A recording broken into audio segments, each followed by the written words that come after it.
আমি Priyanka, welcome to my every blog. তো আজকে হচ্ছে ফ্রাইডে আর আমি জাস্ট অফিস থেকে ফিরলাম। আর আজকে আমি একটু তাড়াতাড়ি ফিরেছি কারণ আজকে আমরা সব টিচাররা মিলে ঠিক করেছি যে আজকে একটু মেলা দেখতে যাবো। প্রায় আমাদের এখানে অনেক বছর পর মেলা বসেছে, তো বেসিক্যালি একটা ঝুলনের মেলা, তো সেই কারণে ভাবলাম আজকে একটু সবাই মিলে দেখতে যাবো। আর সবাই আজকে টাইম করে উঠতে পেরেছি, তাই ভাবলাম বেরোবো আজকে সবাই মিলে একসাথে, বেশ মজা হবে, সব টিচাররা একসাথে যাবো। তো তাহলে ভাবলাম তোমাদের সাথে একটু ব্লগটা শেয়ার করা যাক, মানে ছোট্ট একটা মিনি ব্লগ করবো, সেটা তোমাদের সাথে শেয়ার করা যাক। তো তাই আর কি ভিডিওটা করা। তো দেখতে থাকো পুরো ব্লগটা, শিডিউল।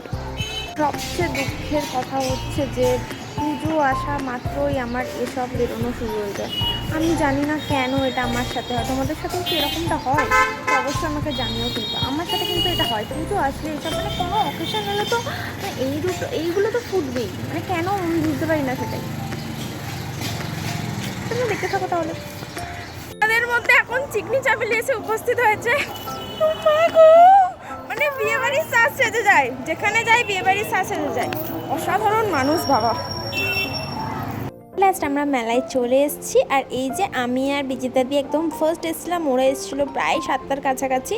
তো এখানে এসে আমরা পুরো মেলাটাকে ঘোরার পর বিজিতাদির হাফ কেনাকাটি ডান হয়ে গেছিলো, আর হাফ ওরা আসলে কিনবে। আর সত্যি বলতে কি জানো তো, আমাদের এখানে আগে মেলা হতো, অনেক বড় করে মেলা হতো, কিন্তু এই যে মেলা হওয়ার জন্য যে এই যে মাটি খোঁড়া হয় না, এতে মাটিগুলো নষ্ট হয়ে যাবে। আমাদের ওয়ার্ডের যে বিধায়ক আছে, তো উনি আমাদের এই মেলা হওয়াটা বন্ধ করে দেয়, তো তখন থেকে আর মেলা হয় না। তাই অনেক বছর পর একটা ছোট্ট মতন মেলা হয়েছে, আমরা ভীষণ এক্সাইটেড ছিলাম যে এই মেলা দেখতে যাবো। সেই ছোটোবেলায় বাবা মায়ের হাত ধরে মেলা দেখতে যেতাম, একটা আলাদাই ব্যাপার ছিল তখন। আর এখানে নতুন মন্দিরে এসেছিলাম কারণ এখানে ঝুলন দেখতে এসেছিলাম আমরা সবাই মিলে একসাথে। হাই পারমিতা দি, হাই ভয়না দি। এখানের ভাইবসটা কিন্তু আলাদাই, এখানে সারা দিনের ক্লান্তি দূর হয়ে যায়। আর আমাদের সবার লাইফে কিছু না কিছু প্রবলেম থাকে, তাই আমি চেষ্টা করি সবাইকে হাসিয়ে রাখার, এটাই আমার কাজ বলতে পারো। তাই আমি সবাইকে সারা দিন হাসিয়ে রাখি, ঠিক এইভাবে যেভাবে তোমরা ভিডিওতে দেখবে। আর এখানে কি সুন্দর দেখো, ঝুলনের মেলা, ঝুলন হয়েছিল, ঝুলনের পুরো স্ট্রাকচারটা ফুটিয়ে তোলা হয়েছিল, কি ভালো লাগছে তাই না? আমার তো ভীষণ ভালো লাগে এই মেলা বাগেরাগুলো, আমার ছোটো ছোটো জিনিস ভীষণ ভালো লাগে। আমাদের বকুলতলায় ভিড় জমেছে, বসেছে এর মাথা খারাপ হয়ে গেছে।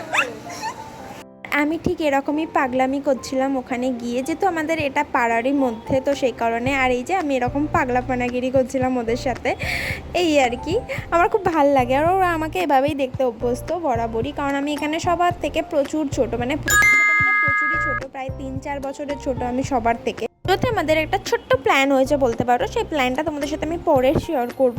আর এখানে তাই জন্য এত কেনাকাটির ভাড়া চলছে, আর এখানে কেনাকাটি করতে করতে আমি এরকম ফাঁক ফুকুর দিয়ে ঢুকে ঢুকে ভিডিও নিচ্ছিলাম ওদের। আর এখানে আইসক্রিমটা আমি নিয়েছিলাম, এটা আমি ছোটোবেলা আগে প্রচুর খেতাম, আর মা খেতে দিত না, কারণ এখানে নাকি প্রচুর উল্টোপাল্টা রং মেশানো হচ্ছে, এই বলে আমাকে খেতে দিত না। যেহেতু আজকে মা নেই, তো সেই কারণে আমি আইসক্রিমটা খেয়েছি আজকে, আর সবাইকে খাইয়েওছি। আর এই যে এখান থেকে এই স্প্রিং রোলটা নেওয়া হয়েছিল, যেটা পাতি ভাষায়, আমাদের ভাষায় আলু ভাজার উপরে একটু মশলা মিক্স করে দেওয়া। দেন এখান থেকে কুলডার পিজা নেওয়া হয়েছিল, ভিজিতা দিয়ে এখান থেকে মোমো নিয়েছিল। এই এত কিছু খাওয়া দাওয়া করে আমাদের তো পেট একদম আইঢাই করছিল। তো এই আর কি, আমরা একসাথে থাকলে এরকমই করি।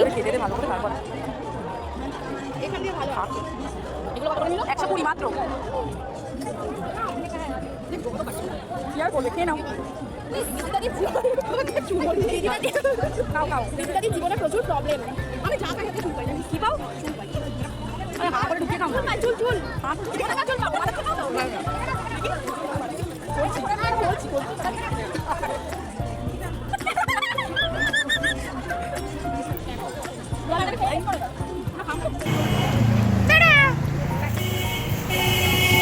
আমাদের মেলা ঘোরাটা।